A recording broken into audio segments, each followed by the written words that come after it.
জয় শ্রীকৃষ্ণ। রাধে রাধে বন্ধুরা। আপনারা যদি আমার চ্যানেলে নতুন হয়ে থাকেন অবশ্যই চ্যানেলটিকে সাবস্ক্রাইব করুন। গীতার এই 10টি বচন সংশয় মুক্ত করবে মন, দেখাবে কৃষ্ণ লাভের পথ। গীতায় জীবনের সারমর্ম লুকিয়ে জীবনে সঠিক পথ নির্বাচন, কাম ক্রোধ লোভ থেকে মুক্তির পথ দেখায়। গীতা কুরুক্ষেত্রের যুদ্ধে অর্জুনকে দেওয়া কৃষ্ণের জ্ঞানী গীতা। কি বলেছেন মাধব?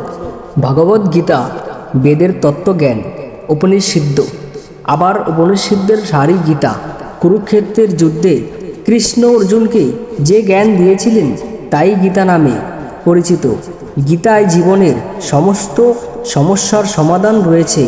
ব্যক্তিকে কঠিন পরিস্থিতি থেকে মোকাবিলার পথ দেখায়। গীতা পাশাপাশি সাফল্য লাভের জন্য কি করতে হবে তার পথও গীতায় দেখানো রয়েছে। শুধু তাই নয়, কর্মের প্রকারভেদ সম্পর্কেও জানিয়েছেন কৃষ্ণ।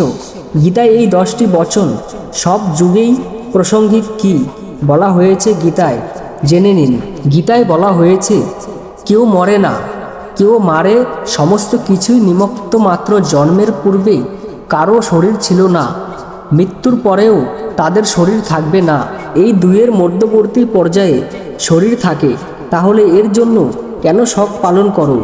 আত্মাকে না অস্ত্র কাটতে পারে, না আগুন তাকে পোড়াতে পারে, জলও ভেজাতে পারে না, আবার হাওয়াও তাকে শোকাতেও পারে না। যুদ্ধে কৃষ্ণ অর্জুনকে বলেছিলেন, হে অর্জুন, তুই না তো শোক করার যোগ্য মানুষদের জন্য শোক করিস, না পণ্ডিতদের বলিস, কিন্তু যার প্রাণ চলে গিয়েছে এবং যার প্রাণ যায়নি তাদের জন্য পণ্ডিতরা শোক করেন না। একদিন প্রত্যেকেরই মৃত্যু হবে। কারোর মৃত্যু আজ হয়েছে, আবার কারোর মৃত্যু কাল হবে। এটি মৃত্যুলোক এবং মৃত্যুই সবচেয়ে বড় রোগ। মৃত্যুকে ত্যাগ করে অমৃত সম্পর্কে চিন্তা ভাবনা করো। কর্মের উপরেই তোমার অধিকার রয়েছে, কর্মের ফলের উপর নয়। তাই ফল লাভের আশায় কর্ম করো না। আবার কাজের প্রতি তোমাদের কোনো আসক্তিও থাকা উচিত নয়। যার মন নিজের নিয়ন্ত্রণে আছে, যারা জিতেন্দ্রিয় ও বিশুদ্ধ অন্তঃকরণ সম্পূর্ণ প্রাণীর আত্মারূপ পরমাত্মাই যার আত্মা, এমন কর্মযোগীর কর্ম করার সত্ত্বেও লিপ্ত হয় না। কর্মকে কুশলতা যোগ বলা হয়।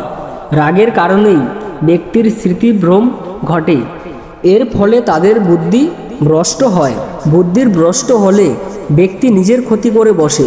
কৃষ্ণ অর্জুনকে বলেছিলেন, হে অর্জুন, সমস্ত ধর্ম ত্যাগ করে, অর্থাৎ সমস্ত আশ্রয় ত্যাগ করে শুধুমাত্র আমার শরণে এসো। আমি তোমাকে সমস্ত পাপ থেকে মুক্ত করে দেব। তাই শোক করো না। মায়া দ্বারা যাদের জ্ঞান হরণ করা হয়েছে, এমন অসুর স্বভাব ধারণকারী মানুষের মধ্যে নিজ দূষিত কর্ম করে যে বোকা ব্যক্তি, তারা আমাকে স্মরণ করে না। কিন্তু অল্প বুদ্ধি সম্পন্ন ব্যক্তি সেই ফল নাশ পান। তা দেবতাদের যে পুজো করে সেই দেবতার লাভ করেন। আমার ভক্তরা যেভাবেই আমার স্মরণ করেন শেষে আমাকেই লাভ করেন।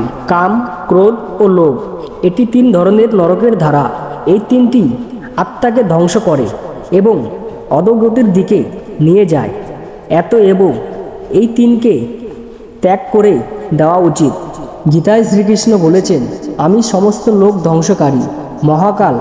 এখন এই লোকগুলিকে নষ্ট করতে প্রকৃত হয়েছি। তাই তুই অর্জুন যদি যুদ্ধ না করিস তাহলে এই প্রকৃতিপক্ষের সেনায় যে সমস্ত যোদ্ধা রয়েছেন তারা এমনিতেই ধ্বংস হবেন। জগতের এই 2 ধরনের অর্থাৎ শ্লোক ও কৃষ্ণ অর্থাৎ দেবায়ন ও পৃথিয়ান পথকে সনাতন মনে করা হয়েছে। এর মধ্যে মৃত্যু লাভ করলে কাউকে ফিরে আসতে হয় না, তারা পরমগতি লাভ করেন। অপরের মধ্যে মৃত্যু লাভ করলে তারা জন্ম মৃত্যুর বন্ধনে জড়িয়ে পুনরায় ফিরে আসে। কৃষ্ণ অর্জুনকে বলেছেন, তোমার কি গেছে যে তুমি কাঁদছ?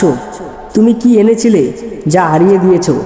তুমি কি জন্ম দিয়েছিলে যা নষ্ট হয়ে গিয়েছে? তুমি কিছু নিয়ে আসনি, যা নিয়েছ এখান থেকেই নিয়েছ, যা দিয়েছ এখানেই দিয়েছ, যা নিয়েছ ঈশ্বরের কাছ থেকেই নিয়েছ, যা দিয়েছ তাকেই দিয়েছ। জয় শ্রীকৃষ্ণ। রাধে রাধে বন্ধুরা, আমাদের যদি আজকের বাণী ভালো লেগে থাকে কমেন্ট করে অবশ্যই জয় শ্রীকৃষ্ণ লিখে যান।